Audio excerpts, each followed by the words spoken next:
يوم يجمع الله الرسل فيقول ماذا أجبتم قالوا لا علم لنا إنك أنت علام الغيوب إذ قال الله يا عيسى ابن مريم اذكر نعمتي عليك وعلى والدتك إذ أيدتك بروح القدس تكلم الناس في المهد وكهلا وإذ علمتك الكتاب والحكمة والتوراة والإنجيل وإذ تخلق من الطين كهيئة الطير بإذني فتنفخ فيها فتكون طيرا بإذني وتبرئ الأكمه والأبرص بإذني وإذ تخرج الموتى بإذني وإذ كففت بني إسرائيل عنك إذ جئتهم بالبينات فقال الذين كفروا منهم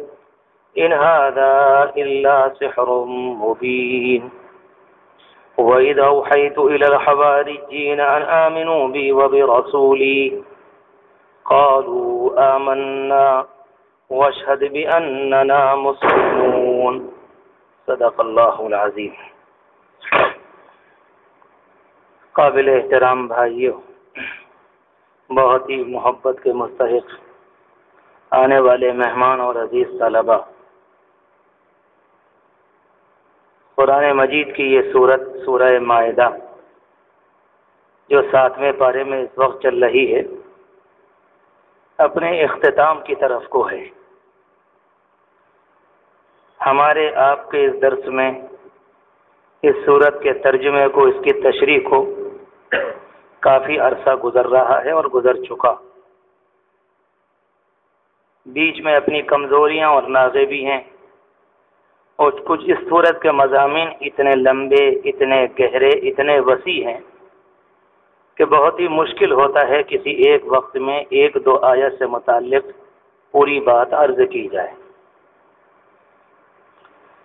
آج جو قرآن مجید کی آیت ہے، اس میں انبیاء علیہم السلام سے متعلق ایک بات رب العالمین نے ارشاد فرمائی کہ اللہ میدان قیامت میں ان سے معلوم کرے گا کہ ہم نے جو ذمہ داری لے کر تمہیں بھیجا تھا، تمہیں تمہاری قوم نے کیا جواب دیا۔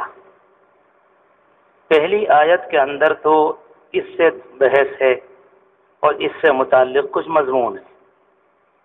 دوسری آیت جو ذرا لمبی ہے، اس میں عیسیٰ علیہ السلام کے معجزات کا اور اللہ کا ان کے اوپر خاص کرم، اس کا ذکر ہے۔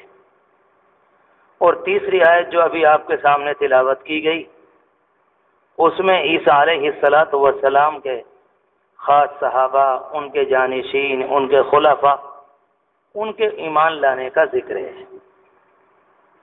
قبل اس کے کہ قرآن مجید کی ان تینوں آیات کی مختصر سی تشریح اللہ کی توفیق سے آپ کے سامنے عرض کروں، ایک بات عرض کروں کہ قرآن مجید کی صورت میں اللہ تبارک و تعالی نے امت مسلمہ کو اس کی ایک ذمہ داری یاد دلائی۔ اور پچھلے ہفتے ہم لوگ جتنے یہاں پر جمع تھے، ان کے ذہن میں کسی درجے میں یہ بات ہوگی کہ اللہ تبارک و تعالی نے اس دنیا میں حضور پاک علیہ السلام کے بعد وہ ذمہ داری جو اللہ نے اپنے نبی برحق کو دی تھی، آپ دنیا سے جانے کے موقع پر اس ذمہ داری کو امت کو منتقل کر کے تشریف لے گئے۔ آخری حج کے موقع پر جو آپ نے اپنے آخری خطاب میں، تقریر میں بہت سی باتیں بیان فرمائیں، اس میں ایک جملہ یہ بھی تھا کہ اب اس پیغام کو جو لوگ موجود ہیں دوسروں تک پہنچاتے ہیں۔ یہ تنہا ایک جملہ نہیں ہے، ایک ذمہ داری کی ادائیگی اور اپنی طرف سے اس ادائیگی کو کامل طور پر ادا کر دینے کا ایک عمل ہے کہ رب العالمین نے جتنا میرے لیے متعین فرمایا تھا میں نے اس کو ادا کر دیا، اب یہ ذمہ داری تمہیں دی جاتی ہے۔ حضور پاک علیہ السلام نے ایک موقع پر فرمایا رب العالمین نے اہل عرب کی جانب مجھے خاص طور سے بھیجا ہے اور ساری دنیا کی جانب مجھے عام طور سے بھیجا ہے۔ دین حضور پاک علیہ السلام کے زمانے میں عربوں تک پہنچ گیا، اور اسی طرح سے آپ کا پیغام ملک شام، ملک حبشہ، فلسطین آس پاس کے علاقوں تک پہنچا اور کسی حد تک بہت بڑے حلقے میں اسلامی جھنڈا لہرا دیا۔ ظاہر ہے کہ نبی اکرم صلی اللہ علیہ وسلم کے زمانے میں دنیا کے ہر حصے میں دین غالب آ گیا ہو، ایسا نہیں، اور اللہ نے اس دین کو دنیا کے اندر اس لیے بھیجا ہے کہ یہ دین دنیا کے تمام ادیان پر غالب آئے۔ جب اللہ کے بندے اس دین پر قولی اور عملی، زبان سے بھی اور عمل سے، کردار سے اس بات کو ثابت کریں گے، اس دین کی فطرت ہے، لوگوں کے دلوں میں یہ دین جگہ بنا لیتا ہے۔ یہ واقعہ ہے۔ میں اور آپ ایک ایسے ماحول میں رہتے ہیں کہ اس طرح کی بات کا کہنا اور سمجھنا ذرا دو بار ہوتا ہے۔ جو لوگ ایسے لوگوں کے درمیان رہتے ہیں جن کو رب العالمین نے صلاحیت دی ہے، بات کرنے کا طریقہ دیا، ان سے معلوم کریں کیسے کیسے لوگوں سے ان کی ملاقات ہوتی۔ کل میں ایک پروگرام میں گیا، میرے ایک بہت ہی عزیز ترین شاگرد ہیں مولوی محب اللہ، وہ اس وقت پارلیمنٹ کی مسجد میں امام ہیں۔ بہت سی باتیں ان سے ہوئیں، تو ایک بات انہوں نے کل یہ بھی ذکر میں رکھی کہ میرے سامنے ایک صاحب آئے اور انہوں نے اسلام قبول کیا، اور وہ ہندوستان کی ایک ایسی پارٹی سے متعلق تھے جسے لوگ بہت ہی بدترین اور برا جانتے ہیں، مسلمان بالخصوص۔ کہتے ہیں کہ وہ اپنے بڑے بھائی کے کمرے میں نماز پڑھ رہے تھے جو ابھی غیر مسلم، اچانک وہ بھی کہیں سے آ گئے اور اپنے بھائی کو نماز پڑھتے ہوئے دیکھ کر یہ کہا، کیا تم نے اسلام قبول کیا؟ کہا کہ ہاں۔ اور پھر بھائی کا جو جملہ تھا وہ تھا سنانے کا، کہا کہ اس حقیقت کو پکڑ لیا ہے کہ چھوڑنا مت، مرتے دم تک کچھ بھی ہو جائے دنیا میں برحق یہی۔ ہمارے اور عزیز طالب علم اب تو ماشاءاللہ مولوی ہیں، عالم دین ہیں، اچھا کام کر رہے ہیں۔ اصل بات یہ ہے جو بتانے کی ہے کہ نہ معلوم کتنے اللہ کے بندے ہیں جو واقعتاً اس انتظار میں ہیں کہ امت قولی اور عملی طور پر اس ذمہ داری کو ادا کرے، واقعتاً صحیح طریقے پر، اخلاص کے ساتھ، درد کے ساتھ، اپنے آپ کو نچوڑ کر، اپنا غم بہا کر۔ نہ معلوم کتنے اللہ کے بندے سیلاب کی شکل میں اس دین میں داخل ہونے کو تیار۔ نبی اکرم صلی اللہ علیہ وسلم کی پوری زندگی پر تھوڑی دیر کے لیے میں اور آپ نگاہ ڈالیں تب قرآن مجید کی صورت کا مضمون سمجھ میں آئے گا۔ آپ نے 13 سال مکہ مکرمہ میں کیا کیا دیکھا، ذرا ذہن میں تازہ کر لیجئے۔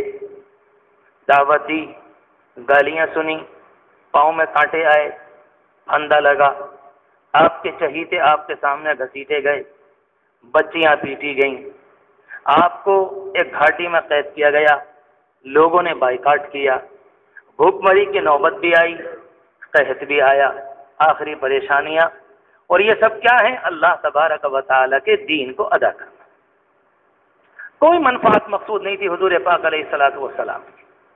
اگر مسئلہ منفعت کا ہوتا تو رب العالمین نے ایک موقع پر آپ سے فرمایا تھا اگر آپ کہیں تو ہم صفا پہاڑ کو سونا بنا دیں، مگر آپ نے فرمایا کہ نہیں۔ تو میرے عرض کرنے کا مقصد یہ ہے کہ پورا مکی دور صاف بتلاتا ہے، پریشانی ہر صبح و شام، نئی پریشانی، نئی مصیبت اور نئی اڑچن۔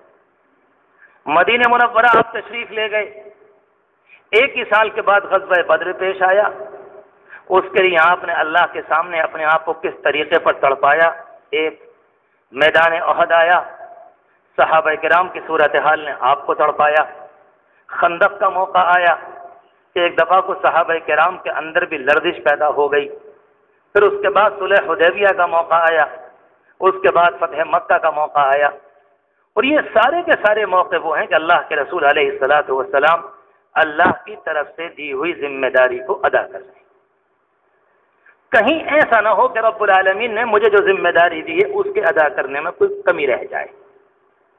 اللہ کے خاص بندے اپنے آپ کو ہمیشہ یہی محسوس کیا کرتے ہیں کہ اس ذمہ داری کی ادائیگی میں میرے اندر کہیں کوئی کمی تو نہیں، اور اس چیز نے حضور پاک علیہ الصلوۃ والسلام کو اتنا بے چین فرمایا تھا کہ بعض موقعوں پر تو قرآن مجید میں رب العالمین نے تسلی دی، فَلَعَلَّكَ بَاخِعٌ نَفْسَكَ، اے پیغمبر اگر یہ لوگ ایمان میں داخل نہ ہوئے اور اسلام قبول نہیں کیا تو کیا آپ اپنے آپ کو ہلاک کر لیں گے؟ عجیب و غریب نظام رب العالمین کا وہی کھڑا کرتا ہے، یا ایھا المدثر قم، کھڑے ہو جائیے، فانذر، ڈرائیے، وَرَبَّكَ فَكَبِّرْ، اپنے رب کی تکبیر بڑائی بیان کیجئے۔ اور جب آپ کھڑے ہو جاتے ہیں، انسانوں کے نہ ماننے کی بنیاد پر روتے اور آنسو بہاتے ہیں، راتوں کو پاؤں میں ورم آ جاتا ہے، تب وہی اللہ آپ سے یہ کہتا ہے کہ اپنے آپ کو ہلاک کر لو گے۔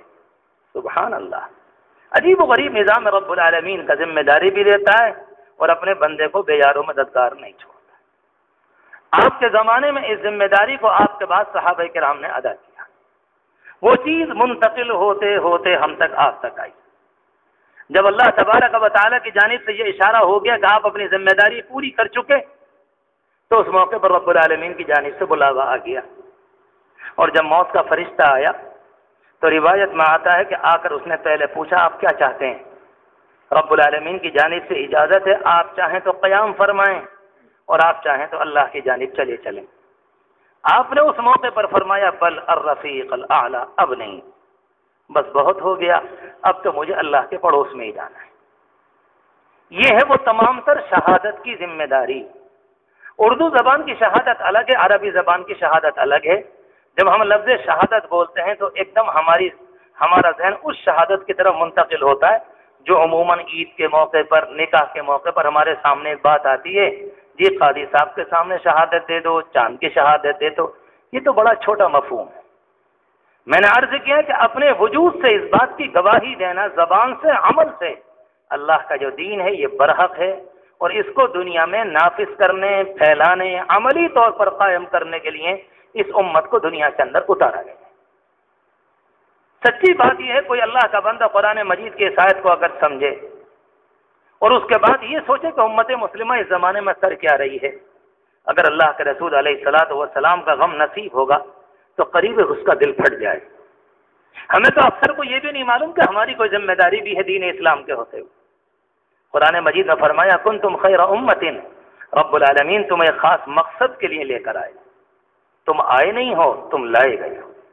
یہ جملہ رب العالمین نے پورے نبیوں کی قوموں میں سے کسی سے نہیں کہا، مگر امت مسلمہ سے کہا کہ تم ایک خاص مقصد کے لیے دنیا میں لائے گئے۔ وہ بیچاری قوم کیا اپنی ذمہ داری کو پورا کرے گی جسے اب یہ بھی نہیں معلوم ہوا، یہ زمانے میں یہ بھی یاد نہیں رہا کہ ہم کس مقصد کے لیے دنیا میں لائے گئے تھے۔ صحابہ کرام نے حضور پاک علیہ الصلوۃ والسلام سے جو بات لی، اپنے آپ کو اسی پر ڈال دیا، اور اتنی حد تک ڈالا کہ جب آپ نے ہجرت فرمائی ہے، حضرت صدیق اکبر آپ کے ساتھ تھے، مدینہ منورہ میں ہزاروں آدمی وہ تھے جو آپ کے جاننے والے تھے نام کے اعتبار سے، مگر آپ کا دیدار اس سے پہلے نہیں کیا تھا۔ حضرت صدیق اکبر نے آپ کے کام کو، عمل کو، کردار کو، سنت کو اتنے طریقے پر اپنایا اور اپنے اندر ایسا اتار لیا کہ مدینے میں جن لوگوں نے آپ کو نہیں دیکھا تھا ان کے لیے پہچاننا مشکل ہو گیا کہ نبی کون ہے اور صدیق اکبر کون۔ عجیب و غریب حقیقت ہے، آپ سوچ سکتے ہیں اس بات کو۔ اللہ کے رسول علیہ الصلوۃ والسلام کا چہرہ تو اللہ کے رسول کا ہی تھا۔ آپ خود سوچیں کہ اس زمانے کے اندر ایک نمازی کو 20 بے نمازیوں کے بیچ میں کھڑا کر دے اور کسی ایک درمیانی عقل والے آدمی سے معلوم کریں کہ نمازی کا چہرہ کون سا، وہ خود کہہ دے گا کس کی تو پیشانی الگ بول رہی ہے، اور بے نمازی کے چہرے پر تو ایک خاص قسم کے، اللہ معاف فرمائے میری اس تعبیر کو، ایک بے برکتی، نحوست، ایک خاص پریشانی نظر آتی ہے۔ اس کا چہرہ لگتا ہے کہ مصیبتوں کا مارا ہوا ہے۔ دیکھنے والی اگر آنکھیں تو سب کچھ نظر آتا ہے، اور اگر بصیرت نصیب نہیں ہے تو کوئی مسئلہ نہیں۔ ہم لوگوں کا مسئلہ یہ ہے کہ ہم تنہا ان آنکھوں پر فیصلہ کرتے ہیں، مگر رب العالمین فرماتا ہے فَإِنَّهَا لَا تَعْمَى الْأَبْصَارُ وَلَكِنْ تَعْمَى الْقُلُوبُ الَّتِي فِي الصُّدُورِ، کہ کبھی کبھی انسان کی یہ آنکھیں تو اندھی نہیں ہوتی، مگر وہ دل کی آنکھیں اندھی ہو جاتی ہیں کہ ان سے دیکھنا بند ہو جاتا ہے۔ فیصلہ تو اس کی بنیاد پر ہوتا ہے، نہ کہ اس کی بنیاد پر۔ یہ تو ایک آلہ ہے، کان سننے کے لیے، ہاتھ پکڑنے کے لیے، زبان بولنے کے لیے، ورنہ حقیقت میں جو فیصلے اندر سے لیتی ہے کوئی چیز تو وہ رب العالمین کا بنایا ہوا انسان کے اندر ایک دل۔ بہرحال یہ ساری باتیں قرآن مجید کی صورت کے اندر آئیں کہ رب العالمین نے کس بنیاد پر پرانی امتوں کو ہٹایا، ان کو دور کیا، اسٹیج سے بالکل ہٹا دیا اور امت مسلمہ کو ان کی جگہ اٹھا کر رکھ دیا۔ وَكَذَلِكَ جَعَلْنَاكُمْ أُمَّةً وَسَطًا، جس طرح سے پہلوں کو بنایا اسی طرح سے ہم نے ان کی جگہ پر تمہیں رکھا۔ مگر یہ بات بار بار آ چکی ہے کہ رب العالمین کا معاملہ کسی کے ساتھ کوئی رشتہ داری کا نہیں ہے۔ وہ بار بار ایک بات کہتا ہے یا ایھا الذین آمنوا انفقوا مما رزقناکم من قبل ان یأتی یوم لا بیع فیہ ولا خلۃ ولا شفاعۃ، اس دن کے آنے سے پہلے ڈرو جس دن کوئی تعلق نہیں ہے، کوئی دوستی نہیں، کوئی شفاعت نہیں، کوئی خرید و فروخت نہیں، تم رب العالمین کے انصاف کو اپنے پیسے کی بنیاد پر خرید نہیں سکو گے۔ رب العالمین بار بار کلام پاک میں کہتا ہے کہ ہمارا تمہارا تعلق کوئی خونی نہیں، ایک طرف رب العالمین ہے، ایک طرف عبدیت اور بندگی ہے، ایک طرف مخلوق ہے، ایک طرف خالق ہے، تمہارا کام ہے عبدیت اور فنائیت، اور رب العالمین کا معاملہ یہ ہے کہ اپنے بندوں کو وہ نوازتا رہے، اور اللہ اپنے نوازنے میں کبھی کمی نہیں کیا کرتا۔ یہ ساری کی ساری باتیں تو میں نے عرض کیا کہ ایک طرف تو امت مسلمہ کی یہ ذمہ داری رب العالمین کی جانب سے عطا ہوئی، اور قرآن مجید کی صورت میں پورا بیان کر دیا گیا کیوں ہم نے کس کو ہٹایا اور امت کیوں لائی گئی۔ اور عجیب و غریب بات یہ ہے اس امت کی تاریخ میں کہ امت نے جب جب بھی اپنے فرض میں کمی کوتاہی کی، دو باتیں یاد رکھیں میرے باہر سے آنے والے قابل احترام بھائی، ایک انسان کی انفرادی غلطی ہوتی ہے، اس کی اپنی اکیلے کی غلطی ہوتی ہے، اس پر پکڑ اتنی جلدی نہیں ہوتی جتنی جلدی پکڑ امت کی اجتماعی غلطی پر ہوتی۔ اجتماعی طور پر کوئی امت زکوٰۃ چھوڑ دے تو رب العالمین کی جانب سے عذاب اور زلزلوں کے فیصلے ہو جاتے۔ اجتماعی طور پر کوئی قوم زناکاری یا گندگی کے راستے پر پڑ جائے تو حضور پاک علیہ السلام نے فرمایا کہ اس کے اوپر قحط سالی کا آنا لازم ہے، اس نے اللہ کے عذاب کے دروازوں کو چوپٹ کھول دیا، یہ تو لازمی۔ کوئی انسان ایک جھوٹ بول جائے، کبھی کوئی غیبت کرے، کبھی کسی کو دھوکہ دے، یہ انفرادی ہے۔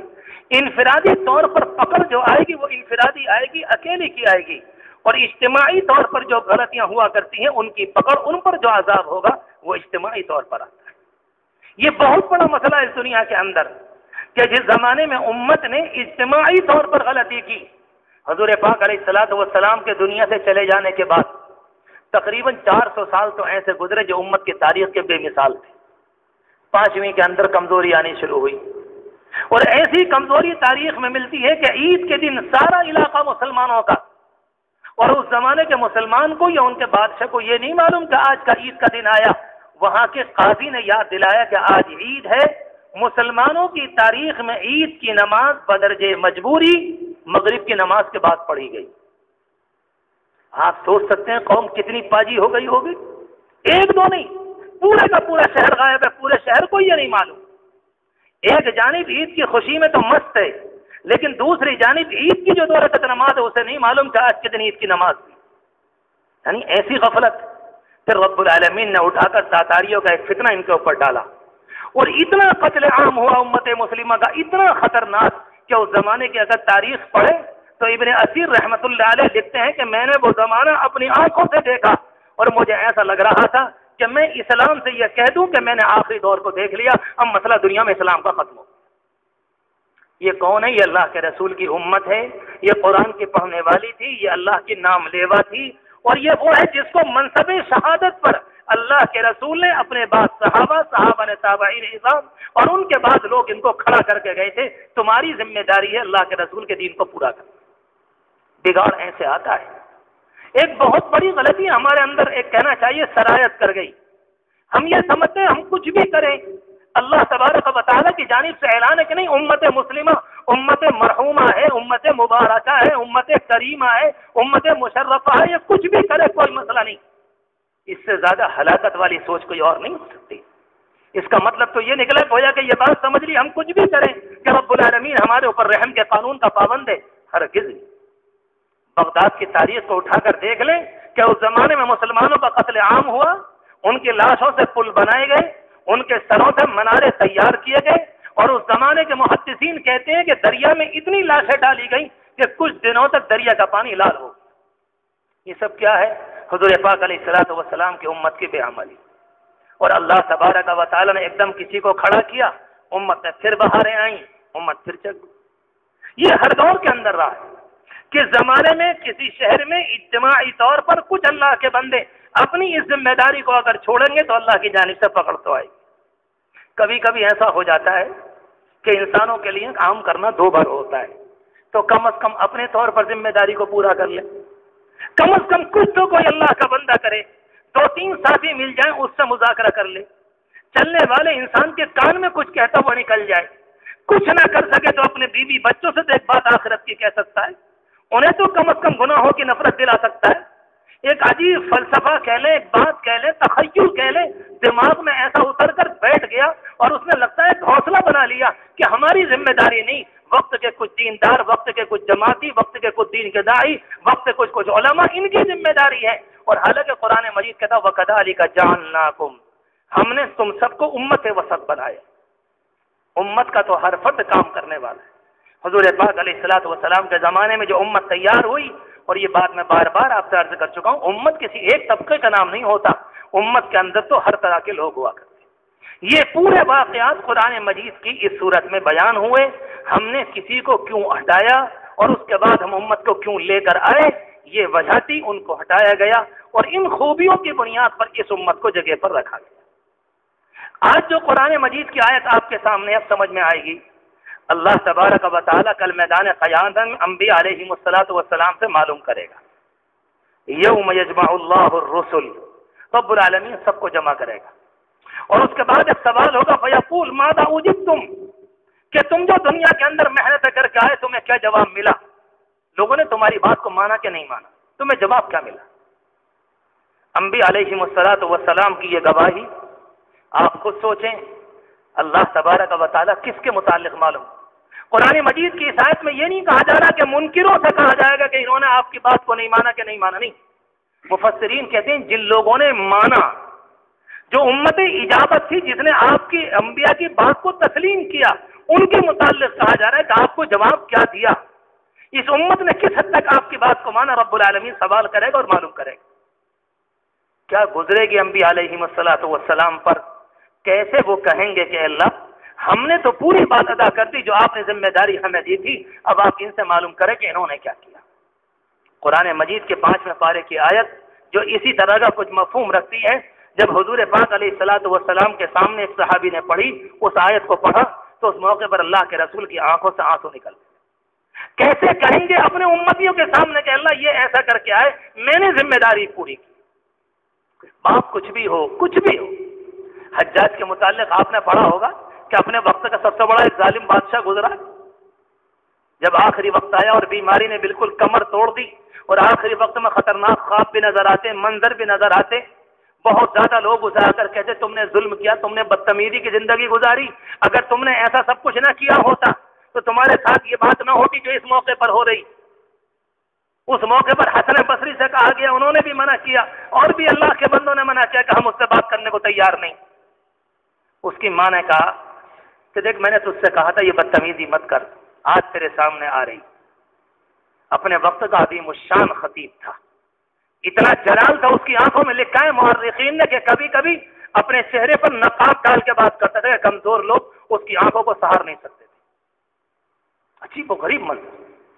اس نے اپنی ماں سے ایک بات معلوم کی اس موقع پر کہ اچھا ماں یہ بتا، اگر میں مر گیا اور اللہ نے میرا معاملہ تیرے ہاتھ میں کر دیا تو تو کیا کرے گی؟ کیا لوگ ہوتے تھے، کہا تو جہنم میں ڈالے گی کہ جنت میں ڈالے گی؟ ماں کے آنسو نکلے اور کہنے لگی جہنم میں تو نہیں ڈالوں گی۔ کہا کہ چپ بیٹھی رہے، جس اللہ کے ہاتھ میں میرا معاملہ ہے وہ تجھ سے بہت زیادہ مہربان۔ جس موقع پر حسن بصری کو یہ بات معلوم ہوئی، کسی نے کہا کہ آخری وقت میں یہ جملہ کہہ کر گیا ہے، حسن بصری کہتے ہیں ہم کیا کہیں، اللہ اللہ ہے۔ اب تو ایسا لگتا ہے کہ اس انسان کا بھی بیڑا پار ہو جائے، جس کے متعلق ہے کہ اس کی پوری تاریخ ظلم سے بھری ہوئی۔ انبیاء علیہم الصلوۃ والسلام کا اپنی قوم، اپنی جماعتوں کے سامنے گواہی دینا کتنا خطرناک معاملہ ہوگا۔ ایک ماں اپنے بیٹے کے متعلق کہنے کو تیار نہیں، باپ اپنی اولاد کے متعلق کہنے کو تیار نہیں، کچھ نہ کچھ تعویلیں کرتا ہے، جس موقع پر بیٹا کسی کی پکڑ میں آ جاتا ہے، جملے کو اس طریقے پر کہے گا کہ بات بن بھی جائے اور پکڑ سے باہر بھی ہو جائے۔ اور انبیاء علیہم الصلوۃ والسلام رب العالمین کے سامنے عرض کریں گے۔ نوح علیہ السلام کا واقعہ بخاری شریف میں، موسیٰ علیہ السلام کا، عیسیٰ علیہ السلام کا، ابراہیم علیہ الصلوۃ والسلام کا، کیا رب العالمین کا جلال ہوگا۔ روایت کے اندر آتا ہے حضور پاک علیہ السلام نے فرمایا ایک وقت ایسا آئے گا کہ سارے بے ہوش ہو جائیں گے، اللہ کی جانب سے حکم ہوگا، سب کو ہوش آئے گا، اور میں یہ دیکھوں گا کہ ابراہیم علیہ السلام اللہ کے عرش کا پایا پکڑے ہوئے تھر تھر کانپ رہے ہیں، اور اس موقع پر کہیں گے رب انی اسألک الا نفسی، اللہ بس اپنے آپ کا سوال کرتا ہوں اور کچھ نہیں کہتا۔ ابو الانبیاء جن کی پشت میں اور جن کے خاندان میں نہ معلوم کتنے اللہ کے بندے اس دنیا کے اندر نبوت کو ساتھ لے کر آئے اور رب العالمین نے رسالت سے سرفراز فرمایا، اس اللہ کے بندے کا حال۔ ہمارے ہاں تو بھائی لوگ آخرت کو کچھ ایسے بیان کرتے ہیں لگتا ہے کوئی کبڈی کا کھیل اور میدان۔ انبیاء علیہم الصلوۃ والسلام رب العالمین کے بیان کیے ہوئے حقائق سے واقف ہوتے ہیں، انہیں وہ گہرائی بصیرت حاصل ہوتی ہے۔ جس موقع پر رب العالمین ان سے معلوم کرے گا فَيَقُولُ مَاذَا أُجِبْتُمْ، تمہیں کیا ملا، کیا جواب ملا، تمہاری قوم نے تم سے کیا کہا۔ اللہ اکبر۔ انبیاء علیہم السلام بڑے شفیق ہوتے ہیں امت پر، بڑے شفیق ہوتے ہیں، اپنی آنکھوں کے سامنے دیکھ کر گئے ہیں دنیا نے کیا کیا ہے ان کے ساتھ۔ زکریا علیہ السلام کو چیر دیا گیا، حضرت حزقیل علیہ السلام میں آگ لگائی گئی، ان کو شہید کیا گیا، ایک زانیہ کے مطالبے کی بنیاد پر یحییٰ علیہ السلام کو قتل کیا گیا۔ کتنے نبیوں کو قوموں نے مارا اپنے ہاتھ سے، فریقا تقتلون، کہ تم نے کتنی جماعتوں کو اپنے ہاتھ سے مارا انبیاء علیہ السلام۔ یہ ساری باتیں ہیں اور وہ کہہ سکتے ہیں رب العالمین سے، مگر رب العالمین کی تجلی اتنی خطرناک ہوگی، وہ کہیں گے قالوا لا علم لنا، اے اللہ حقیقت کا علم ہمیں نہیں، انک انت علام الغیوب، علام الغیوب تو آپ ہی۔ کوئی اللہ کا بندہ اپنے ذہن میں یہ سوال نہ لائے کہ انبیاء علیہ السلام نے نعوذ باللہ بات کو بدل دیا، بات کو نہیں بدلا۔ حقیقی علم کیا ہے یہ تو رب العالمین جانتا ہے۔ آپ کے زمانے میں منافقین مسجد میں آتے تھے، نماز پڑھتے تھے، آپ کی اقتداء میں پڑھتے، قربانی کرتے، آپ کے ساتھ ہوتے، کبھی کبھار چندہ بھی دیتے، کبھی کبھار میدان جہاد میں بھی جاتے، مگر اندرون خانہ حضور پاک علیہ السلام نہیں فیصلہ فرماتے کہ یہ کون ہے، اور رب العالمین جانتا ہے کہ یہ منافق اندر سے آپ کو اور اللہ کو ماننے والے نہیں۔ اذا جاءک المنافقون قالوا نشهد انک لرسول اللہ، منافق آ کر کہتے ہیں، ہم قسم کھا کر کہتے ہیں آپ اللہ کے رسول ہیں، اور جس موقع پر منافقین سے زبان کے جملہ نکلا ہم گواہی دیتے ہیں آپ اللہ کے رسول ہیں، تو رب العالمین فرماتا واللہ یعلم انک لرسول، ہاں رب العالمین جانتا ہے کہ آپ رسول ہیں، مگر یہ اپنی گواہی میں پکے جھوٹ ہیں۔ اس سے بڑی بات کیا ہوگی کہ رب العالمین قلعی کھول رہا ہے، مگر حضور پاک علیہ السلام کی حدیث ہے نحن نحکم بالظواہر واللہ یتولی السرائر، ہم تو ظاہر کا حکم لگاتے ہیں اور اندر معاملہ کیا ہے یہ رب العالمین بہتر جانے۔ منافقین کو کبھی روکا نہیں کیا، آؤ نماز پڑھو، ٹھیک ہے، تمہارا حال کیا ہے، تم نبی سے محبت رکھتے ہو کہ نہیں؟ یہ تو بہت بات کی بات ہے کہ بعد میں آ کر سورہ توبہ کے اندر احکام اترے اور کسی درجے میں ان کی قلعی کو کھول دیا گیا اور ان کی حقیقت کو بیان کیا گیا، یہ تو بہت بات کی بات ہے، تقریباً 9 سال کی یا 10 سال کی بات۔ بہرحال تو اللہ تبارک و تعالی انبیاء علیہم السلام سے معلوم کرے گا تو وہ بھی یہی جواب دیں گے۔ امام راضی رحمۃ اللہ علیہ نے بڑی اچھی بات لکھی، وہ فرماتے ہیں کہ ایک طرف تو ایسا لگتا ہے کہ اپنی قوم کے حالات سے واقف ہیں اور رب العالمین کے سامنے عرض کر رہے ہیں کہ اللہ ہم تو جانتے نہیں، تو کہتے ہیں وہ یہ نہیں کہتے کہ ہم نہیں جانتے، لا علم لنا، اے اللہ حقیقت کا علم نہیں، ظاہر میں تو ہم جو کچھ دیکھ رہے تھے معاملہ وہ ہے، حقیقت کیا ہے، حقیقی علم آپ کو ہے۔ گویا کہ اپنے دیکھنے کا انکار نہیں کیا، جو کچھ مشاہدہ کیا اس کا انکار نہیں کیا، قوم نے کیسی زندگی گزاری اس کا انکار نہیں کیا، مگر رب العالمین کی شفقت کی بنیاد پر جو موقع ملا ہوا تھا اس شفقت کو استعمال کر کے موضوع کو اتنا شاندار بیان کیا کہ رب کریم حقیقت کا علم تو آپ کے پاس ہے، ہم تو دین کا پیغام پہنچا کر آ گئے اور آپ علام الغیوب۔ آخری وقت میں نبی کی خواہش یہ ہوتی ہے کاش کہ یہ انسان یہ بھی بچ جائے۔ عبداللہ ابن ابی کے متعلق بار بار سنتے ہیں ہم اور آپ، کتنے پکے درجے کا منافق۔ حضرت عائشہ رضی اللہ تعالی عنہا کے متعلق آتا ہے اسی ظالم نے وہ پروپیگنڈا کیا، آپ کے گھر کو نشانہ بنایا، نعوذ باللہ آپ کے گھرانے کو رسوا کرنے کی کوشش کی، آپ کے دامن کو داغدار کرنے کے لیے کتنا خطرناک اس نے حربہ کیا کہ سب سے پہلے آپ کی زوجہ مطہرہ کو نشانہ بنایا۔ ایک طرف یہ ساری باتیں اور دوسری جانب حال یہ ہے کہ جب اس کا انتقال ہوا ان کے بیٹے پکے درجے کے صحابی اور آپ کے چہیتے خادم وہ آ کر کہتے ہیں کہ ابا کا انتقال ہو گیا، آپ نے فرمایا جب قبر میں اتارو تو مجھے اطلاع کرنا، آپ تشریف لے گئے اور بعض روایتوں میں آتا ہے کہ آپ کے جانے سے پہلے قبر میں اتارا جا چکا تھا، آپ نے فرمایا کہ قبر سے اس کی ناش کو نکالو، اور نکالنے کے بعد آپ نے اپنی قمیص جو اپنے ساتھ لے کر گئے تھے عبداللہ ابن ابی کو پہنا دی۔ اللہ اکبر، لقد جاءکم رسول من انفسکم،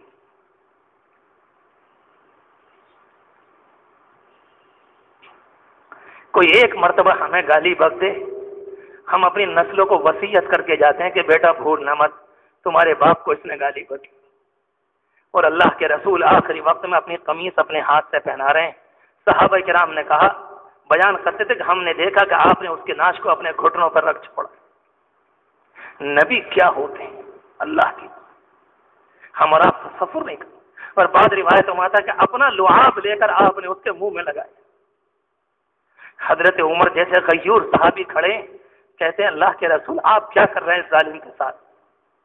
وہ پوری کہانی ان کے ذہن میں تو آپ کے بھی ہے، عمر تو آپ ہی کے تربیت یافتہ ہے، سب کچھ بیان کر رہے ہیں کہ آپ کو منع کیا گیا کہ آپ ایسا نہ کریں، اور قرآن مجید کی آیت انہوں نے بیان کی کہ استغفر لہم او لا تستغفر لہم، آپ ان کے لیے معافی مانگیں یا نہ مانگیں، اور 70 بار بھی مانگیں تو رب العالمین کو معاف کرنے والا نہیں۔ حضرت عمر فرماتے ہیں اللہ کے رسول یہ آیا ہے، اور اللہ کے رسول کہتے ہیں منع نہیں کیا گیا، اختیار دیا گیا ہے، آپ معافی مانگیں یا نہ مانگیں، مجھے تو اللہ نے چوراہے پر کھڑا کر دیا ہے، چاہے ادھر جاؤں کہ ادھر جاؤں، عمر منع کہاں کیا؟ نبی اس کو کہتے ہیں، کچھ بھی صرف اس لیے کہ کاش کہ ایسا ہو کہ انسان کا معاملہ نہیں بڑھ جائے، حالانکہ اللہ تبارک و تعالیٰ ان سب کی حقیقت سے واقف ہے۔ اور سچی بات یہ ہے کہ میں بھی دعا کروں اللہ سے، آپ بھی، اللہ اپنے نبی کی سنت نصیب فرمائے۔ دین اسلام کا آگے نہ بڑھنا، قرآن مجید ہاتھ میں ہے، اللہ کی قسم کھا کر کہتا ہوں دین اسلام میں تو رکاوٹ ہم ہیں، ہمارے پاس سنتیں زبانی ہیں، عملی نہیں، ورنہ ایک ایک سنت میں اتنی طاقت ہے جو پہاڑوں کو ہلا دے، ایک ایک سنت میں اتنی طاقت ہے سمندروں کو ہلا دے، مگر وہ کردار نہیں ہے جس کی بنیاد پر سامنے والے کو ہم متاثر کرتے ہیں۔ صرف زبانی مسئلہ ہے، صرف زبانی مسئلہ، کسی اللہ کے بندے کے دل پر حملہ نہیں، ورنہ عمومی طور پر یہی بات دیکھنے میں آتی ہے کہ جو چیزیں زبان پر ہیں انہوں نے حقیقت کے اعتبار سے ہمارے دل میں جگہ نہیں بنائی، ورنہ کسی ایک اللہ کے بندے سے بات کرتے اخلاق کے مطابق، محبت سے، ایثار سے، ہمدردی سے، ہم پوری زندگی گزرتی چلی جا رہی ہے، ہمیں یاد نہیں پڑتا ہم نے اپنے اخلاق سے، اپنی مروت سے کسی ایک کے دل کو نرم کیا، ایک کو کیا۔ اور اللہ کے رسول علیہ السلام کی یہ میراث ہے، اللہ کے رسول علیہ السلام کی یہ میراث ہے، میراث لازمی طور پر کہ جو عورت یہودیہ آپ کے پاؤں میں کانٹے بچھایا کرتی تھی، ایک موقع پر کانٹے نہیں ملے تو آپ تشریف لے گئے وہاں پر اور اکیلے گئے ہیں صبح کے موقع پر، بات سیرت کی کتابوں میں لکھا ہوا ہے، اور جب اس اللہ کی بندی نے اپنے گھر میں سے جھانکا تو اپنے بیٹوں سے یہ بات کہی کہ دیکھو یہ محمد آئے ہیں اکیلے، ذرا ہوشیار رہنا، اپنے باپ سے، اپنے شوہر سے، اپنے گھر والوں سے، پتہ نہیں کون کون تھا، کہ تیار رہنا کہ نہ معلوم یہ کس نیت سے آئے، اور جا کر کہتے ہیں تم روزانہ کچھ کام کرتی تھی، کانٹے نظر نہیں آئے، میں یہ پوچھنے آیا ہوں تم بیمار تو نہیں؟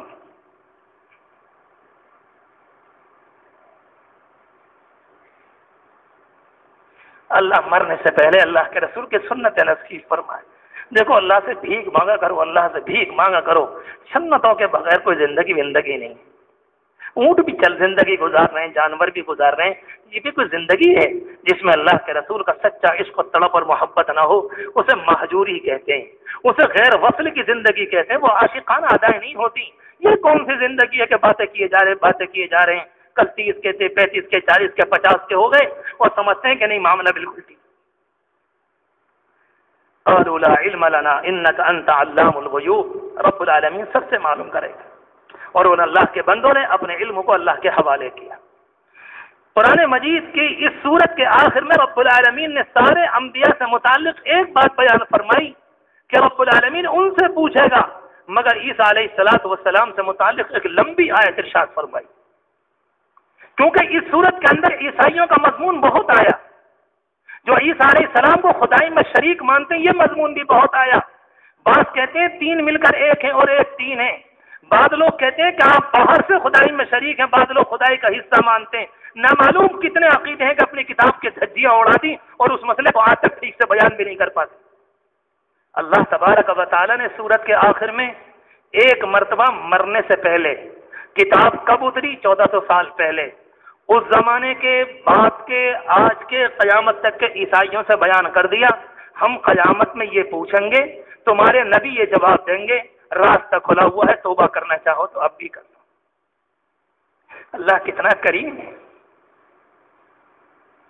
غزوہ احد کے موقع پر اللہ کے رسول علیہ السلام کے متعلق یہ خبر اڑائی کہ آپ شہید ہو گئے، بات سمجھ میں آئے گی قرآن مجید کی یہ آیت، کیونکہ یہ واقعہ دنیا میں ہونا تھا اور اللہ کے رسول ایک نہ ایک دن جانے کے لیے آئے تھے، اور رب العالمین کے علم حقیقی میں یہ بات تھی کہ جس دن آپ چاہیں گے ان کے دیوانوں کا کیا ہوگا کہ بس الامان الحفیظ۔ میں نے پرسوں ایک روایت پڑھی، صحابہ کرام کے متعلق بعضوں نے یہ عہد کیا تھا اللہ سے، جب صبح کو بستر سے آنکھیں کھولیں گے گھر سے نکلنے کے بعد تو پہلے نبی کا دیدار کریں گے، آ کر دروازے کے باہر بیٹھ جاتے۔ کیا دنیا نے کبھی کبھی دیوانے دیکھے ہوں گے؟ ایسے عاشق لوگ بھی ہوتے تھے۔ ایک صاحب کے متعلق آتا ہے کہ انہیں خبر چلی کہ آپ کا انتقال ہو گیا، اسی موقع پر اللہ کو ہاتھ اٹھا دیے، اللہ ان آنکھوں سے اگر اب نبی کا دیدار نہیں ہوگا تو دنیا میں مجھے ان آنکھوں کی ضرورت نہیں۔ اللہ نے دعا قبول فرمائی اور نبی نہ ہو۔ لوگوں نے تو مجنون اور لیلا کی کہانی سنی ہے، اگر صحابہ کرام کے واقعات سنیں تو پان نالی کی گندگی معلوم ہوتی ہے، سوان والی کہانیاں ہیں، ان کو کوئی شریف آدمی زبان سے نہیں نکال سکتا، جو صحابہ کرام نے داستان اپنے خون سے رقم کی ہے اور اپنے خون سے لکھی۔ لیکن عیسیٰ علیہ السلام کے متعلق اس موقع پر تفصیل سے بیان کیا، جیسے غزوہ احد میں اس خبر کو اڑایا لوگوں نے، اور دنیا میں کوئی کام ہوتا ہے وہ رب العالمین کی چاہت اور مرضی کے بغیر نہیں ہوتا، رب العالمین کی جانب سے اشارہ تھا کہ یہ خبر اڑے، خبر اڑی، صحابہ کرام ٹوٹ گئے، آسام مردہ ہو گئے، بعض لوگوں نے تلواریں چھوڑ دی، بعض لوگ اپنے سر کو پکڑ کر بیٹھ گئے، اور عین موقع پر کچھ جیالے اور غیور قسم کے باہمت نوجوان آئے کہ بیٹھتے کائے کو ہو، جس دین پر اللہ کے رسول گئے تم بھی اسی پر چلے جاؤ۔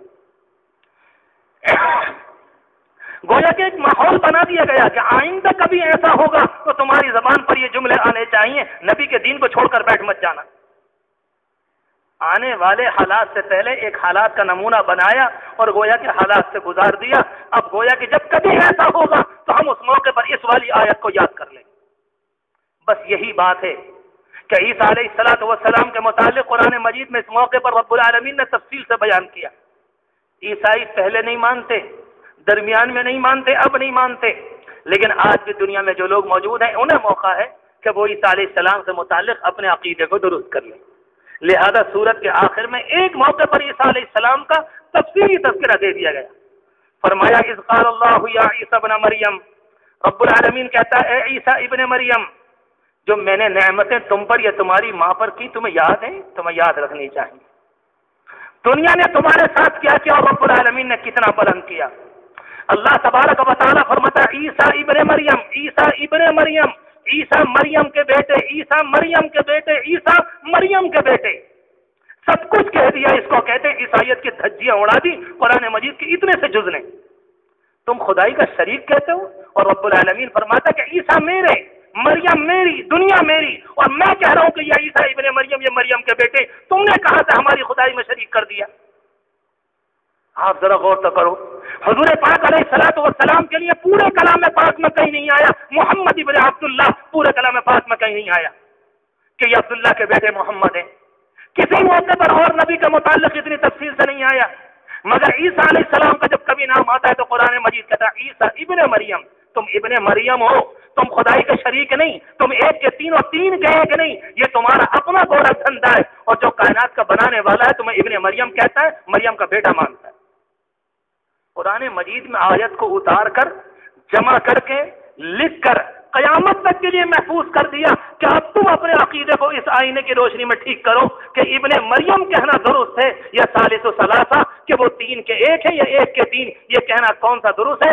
مالک کائنات تو یہ کہہ رہا ہے اور تمہاری اپنی کتابیں یہ کہہ رہی ہیں، اور عقل مندوں کے ہاتھ میں فیصلہ ہوتا ہے کہ سوچو بات کون سی درست ہے۔ فرمایا اذکر نعمتی علیک وعلی والدتک، میرے نعمتوں کو یاد رکھو۔ تمہاری ماں پر یہودیوں نے الزام لگایا، ہم نے ان کے الزام سے بچایا۔ تمہیں بچپن کے اندر بولنے والا ہم نے بنایا، لوگ آ کر گندے جملے کہہ رہے تھے، رب العالمین یاد دلا رہا ہے۔ آپ سے کہی جا رہی ہے عیسیٰ علیہ السلام سے ایک بات، اور جو طلبہ عزیز وہ اس بات کو سمجھے کہ قرآن مجید کبھی کبھی سامنے والوں سے بات کہتا ہے مگر چوٹ کسی اور پر پڑتی ہے۔ سامنے کوئی صاحب موجود ہو اور ڈانٹنا کسی اور کو ہو تو آپ اپنے قریبی سے کہتے ہیں خبردار چھوڑوں گا تم کو بھی نہیں، تو پڑوسی سمجھ جاتا ہے ان سے نہیں کہہ رہے ہیں، کہ تو ہم سے ہی رہیں، یہ تو بیچارہ کبھی غلطی کرتا نہیں تو اس کو ڈانٹنے سے کیا فائدہ، اسے ہم نے کبھی بدماشی میں دیکھا ہی نہیں۔ تو بالکل یہی معاملہ ہے قرآن مجید کا کہ عیسیٰ علیہ السلام سے بات کہہ کر رب العالمین نے جو کچھ فرمایا کہا تو ان سے، مگر دنیا کے عیسائیوں پر ایک زد پڑ رہی، چوٹ پڑ رہی ہے کہ جو کچھ بھی تھا عیسیٰ علیہ السلام کا، رب العالمین فرماتا ان پر ہماری نعمتیں تھیں، ان کا اپنا کچھ نہیں تھا۔ وَإِذْ أَيَّدتُّكَ بِرُوحِ الْقُدُسِ، اس وقت کو یاد کرو جب جبریل امین کے ذریعے ہم نے تمہاری مدد کی۔ یہودیت نے ایک نظام بنایا، عدالت میں لے گئے، رومی عدالت میں لے جا کر کھڑا کیا، آپ کے خلاف نظام بنایا، آپ کو پھانسی کے پھندے پر لٹکانے کی کوشش کی، اور رب العالمین نے کتنے طریقے سے آپ کو محفوظ فرمایا، اور خاص طور پر کہا جا رہا کہ اذ ایدتک بروح القدس، وہ تمہارا اپنا کمال نہیں، فرشتے کے ذریعے ہم نے تمہاری تائید کی۔ اور یہ سارے کمال کیا ہیں؟ کسی عیسائی سے معلوم کرو کہ جی عیسیٰ علیہ السلام کے کمال کیا ہیں؟ بچپن میں بولے۔ اور کیا کمال ہے؟ وہ اکیلے بغیر باپ کے تھے۔ اور کیا کمال ہے؟ فرشتہ ان کی خاص مدد کرتا تھا۔ کیا اور کیا کمال ہے؟ کہ وہ مٹی کا پرندہ بناتے، پھونک مار کر اڑا دیا کرتے تھے، اور رب العالمین فرماتا ان کے کمال نہیں، یہ ہم نے اپنی جانب سے ان کو کمال دیا۔ اللہ اللہ ہے، ہماری عنایتوں کو کسی دوسرے کی جانب منسوب کرتے ہو، یہ کون سی عقل مندی کی بات ہے؟ اذ ایدتک بروح القدس تکلم الناس فی المہد وکہلا، تم انسانوں سے بات کرتے تھے بچپنے میں ماں کی گود میں، اور پختہ عمر میں بھی جا کر۔ عیسیٰ علیہ السلام دنیا میں تقریباً 30 سال کے اوپر تک رہے، بچپن میں ماں کی گود میں بات کی۔ رب العالمین فرماتا ہے کہ تم نے کلام کیا، ہم بتا رہے ہیں تم نے کیا، اور بڑے ہو کر بھی۔ اس کے بعد فرمایا وَإِذْ عَلَّمْتُكَ الْكِتَابَ وَالْحِكْمَةَ وَالتَّوْرَاةَ وَالْإِنْجِيلَ، ہم نے تم کو کتاب کی، حکمت کی، ذہانت کی، زیرکی کی، ہوشیاری کی، دانشمندی کی، کمال کی، عقل مندی کی، یہ جو ساری نوازش ہم نے تمہارے اوپر کی وہ تمہاری اپنی نہیں تھی۔ توریت کو تم دنیا میں نافذ کرنے آئے، انجیل اس کا تتمہ تھی، اس کا لاحقہ تھی، اس کو مکمل کرنے کے لیے آئی تھی۔ اصلی شریعت توریت کی تھی اور انجیل کی حیثیت تبلیغ کی تھی، جو بات اس کے اندر تھی اسی قانون کو عام کرنے کے لیے، اپنی محبت والی زبان سے دنیا میں نافذ کرنے کے لیے عیسیٰ علیہ السلام کو رب العالمین نے یہ کتاب مرحمت فرمائی۔ اور رب العالمین فرماتا وَإِذْ عَلَّمْتُكَ، جب ہم نے تم کو دی۔ میں شاید اس مجلس میں کئی دفعہ سنا چکا ہوں یہ واقعہ، وقت کافی ہو گیا، جلدی ختم کرتا ہوں۔ یہاں کھیڑے پر ایک موقع پر ایک فادر کھڑے ہوئے تھے، آگے جا کر 30-40 کلومیٹر کہیں جنگل میں انہوں نے اپنا کوئی اسکول بنایا ہے۔ وہ کھڑے ہوئے تھے، سنبل سے کچھ سامان ومان لینے کے لیے آتے ہیں، جو بیچارے کم پڑھے لکھے مسلمان ہوتے ہیں وہ چاروں طرف کھڑے ہو گئے ان کے، اور کچھ ابھی وہ تبلیغ فرما رہے تھے۔ کچھ لوگ پہنچ گئے اور تبلیغ یہ چل رہی تھی، کسی نے ان سے پوچھا ہوگا بھائی کیا کمال ہے آپ کے عیسیٰ علیہ السلام کا؟ کمال کہتے ہیں بغیر باپ کے پیدا ہوئے، ان کا کمال کیا ہے؟ اور وہی ساری باتیں۔ اتفاق سے ایک ملا جی بھی وہاں پہنچ گئے جو ذہین آدمی ہیں، کہنے لگے جی تمہارے عیسیٰ میں کیا کمال ہے یہ تو بتاؤ ذرا ہمیں۔ کہنے لگے کمال ہی کمال ہے ہر طرف سے، بغیر باپ کے پیدا ہے۔ کہا کہ دیکھ یہاں یہ تیرے سامنے گولڑ کا پیڑ ہے نا، ابھی تیرے سامنے ایک گولڑ توڑتا ہوں، اس کو توڑتا ہوں، اس کے اندر سے بھونگے نکلیں گے، سب بغیر باپ کے پیدا ہیں، یہ بھی نہ ان کی ماں ہے نہ ان کا باپ۔ رک جا رک۔ کہا تیرے سامنے ابھی آٹے میں پانی ڈالتا ہوں، میری چکی ہے، اور جب کل کو تو یہاں لوٹ کر آئے گا تو گلاڑے رات بھر سڑان سے پیدا ہو چکی ہوں گی، نہ ان کی ماں ہے نہ ان کے باپ ہے، یہ خود بخود پیدا ہوتی۔ بولے یہاں بات سن میری، یہ میرا جو دروازہ جو ہے اس میں دیمک لگ گئی ہے، نہ آج تک میں نے ان کے باپ کو دیکھا نہ ان کی ماں کو دیکھا، پرانی لکڑی ہو گئی، یہ خود بخود لگ گئی۔ اس نے جھولا اٹھایا، کہا ہاں آپ سے ملوں گا، ملاقات کروں گا۔ میں نے کہا بات سنی؟ ہاں۔ کہا تو میرے پاس زندگی میں کبھی بھی نہیں آئے گا، میں تجھے جانتا ہوں، آج 15 سال ہو گئے لوٹ کے بھی نہیں آیا، وہ جانتا ہے۔ سب بے وقوف ایسے جنگل میں جا کر مسکن اور ٹھکانہ بنائیں گے جہاں بالکل بے پڑھے لکھے ہوتے ہیں، اور دعوت کی بنیاد کیا ہے؟ کسی کو سلائی مشین دی، کسی کو بسکٹ دے دیے۔ اس زمانے میں یہاں پر سراترین کا حیات نگر میں آئے ہوئے ہیں، اور الوؤں نے قوم کو بے وقوف بنایا۔ آئی تھی شکر بٹتی، کبھی چاول بٹتے ہیں، کبھی آٹا بٹتا ہے، کبھی صابن کی ٹکیاں بٹ رہی، اور لوگ کہتے ہیں کہ دین بہت شاندار۔ عیسیٰ علیہ السلام فرماتے ہیں کہ میں دنیا کے لیے نہیں آیا۔ عیسیٰ علیہ السلام کہتے ہیں میں ساری دنیا کے لیے رسول بنا کر نہیں بھیجا گیا۔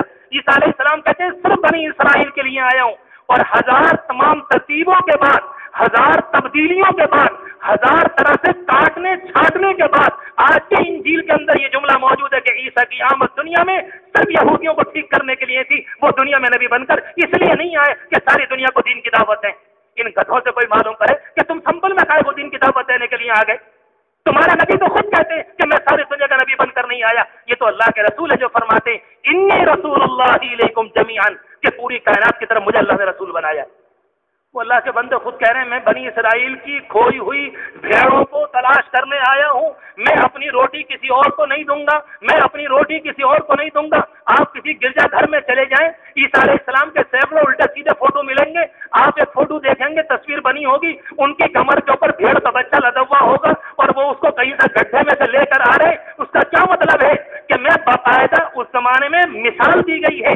بنی اسرائیل گویا کے اللہ کی کھوئی ہوئی بھیڑیں ہیں، یہ جانور ہیں جو راستے سے بھٹک گئے، اور میں گویا کہ ان کو جمع کرنے کے لیے آیا ہوں. بھیڑوں سے مراد بنی اسرائیل کے انسان ہیں، اور آپ گویا کے بھیڑ کے بچے کو کمر پر کہ میری ایک بھیڑ گم ہو گئی تھی، میں وہاں گڑھے میں سے نکال کر لایا ہوں. ان کی مثال، ان کی فوٹو، ان کی تصویر بتلا رہے کہ آپ صرف بنی اسرائیل کے لیے آئے، آپ دنیا کے لیے بالکل نہیں آئے. اور اس زمانے میں جن گدھوں کو کام کرنے کی کام کی کہنا چاہیے اگر سوجی، انہیں یہ بھی نہیں معلوم کہ ہمارے نبی دنیا میں کیوں آئے. اور آپ سے کہہ دوں، شاید آپ کو تعجب ہو، اس وقت کشمیر کے اندر خطرناک طریقے پر عیسائیت کام کر رہی ہے. مجھے وہاں کے ایک عالم دین نے بتایا کہ تقریباً 20-25 ہزار مسلمان عیسائیت میں داخل ہو چکے. ایک تو نہیں، 20-25 ہزار. مسئلہ صرف آزادی کا ہے. عجیب و غریب دین لے کر آئے کہ جس کے اندر بے حیائی ہے، جس میں زنا کاری عام ہے، جس میں جوا عام ہے، جو شراب کی بوتلوں کے ساتھ آیا دنیا کے اندر. ظاہر ہے کہ اس زمانے کی آزادی کو سامنے رکھ کر اپنے دین میں تبدیلی کر کے ایسے دین کو لے کر آئے کہ جب یہ والا دین پیش کیا جائے گا اسے لینے کو کون منع کر دے گا. ایک بھی باغیرت باغیور غیرت اور خوددار انسان نہیں ملے گا جو عیسائیت کو قبول کر لے. ہاں، مسلمانوں کے وہ بیچارے بالکل بے وقوف، انجانے یا گندے لٹریچر کے مارے ہوئے یا غلط اسکولوں کے اندر پڑے ہوئے، جن کے اندر عقیدہ پہلے مر گیا اور اس کے بعد جا کر وہ دائیں بائیں جا کر تو چلے جائیں، ایسے لوگوں کی بات نہیں کی جاتی. فرمایا وَإِذْ عَلَّمْتُكَ الْكِتَابَ وَالْحِكْمَةَ وَالتَّوْرَاةَ وَالْإِنْجِيلَ وَإِذْ تَخْلُقُ مِنَ الطِّينِ كَهَيْئَةِ الطَّيْرِ بِإِذْنِي. فرمایا اس وقت کو یاد کرو جب تم مٹی کا پرندہ بناتے تھے، مٹی سے پرندے کی طرح سے. عجیب و غریب جملہ ہے، بِإِذْنِي، اپنی طرف سے نہیں، یہ میرا حکم تھا. اس طریقے پر بات رب العالمین نے کہیں نہیں فرمائی حضور پاک علیہ الصلوۃ والسلام کے لیے.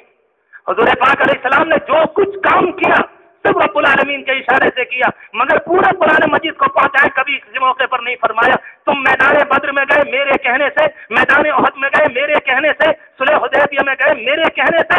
رب العالمین نے نہیں فرمایا، مگر جس قوم سے بات چل رہی ہے وہ یہ سمجھتی ہے یہ سارے کام حضرت عیسیٰ نے اپنی طرف سے کیے، اور رب العالمین کلام پاک میں کہہ رہا نہیں، یہ تمہارا کمال نہیں، ہاتھ تمہارا تھا مگر طاقت اور حکم ہمارا کام کر رہا تھا.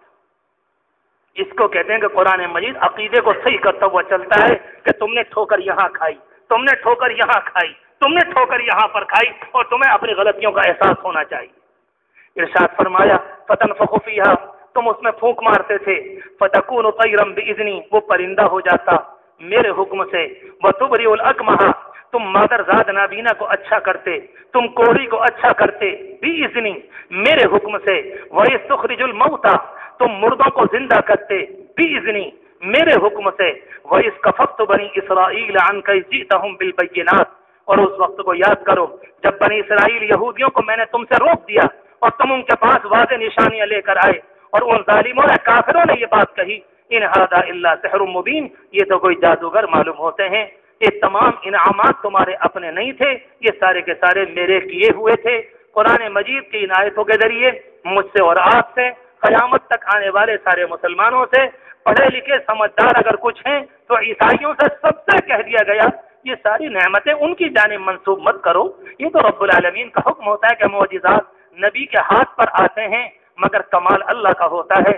کرامتیں کسی خاص اللہ کے بندے سے ظاہر ہوتی ہیں مگر اس کا اپنا دخل نہیں ہوتا، وہ بھی اللہ کی عنایت اور نوازش ہوا کرتی ہے. ارشاد فرمایا وَإِذَا أَوْحَيْتُ إِلَى الْحَوَارِيِّينَ، جب ہم نے وحی کی اور تاکید کی حکم دیا تمہارے خادموں کو ان آمنوا بی، وہ مجھ پر ایمان لائیں، میرے رسول حضرت عیسیٰ پر ایمان لائیں.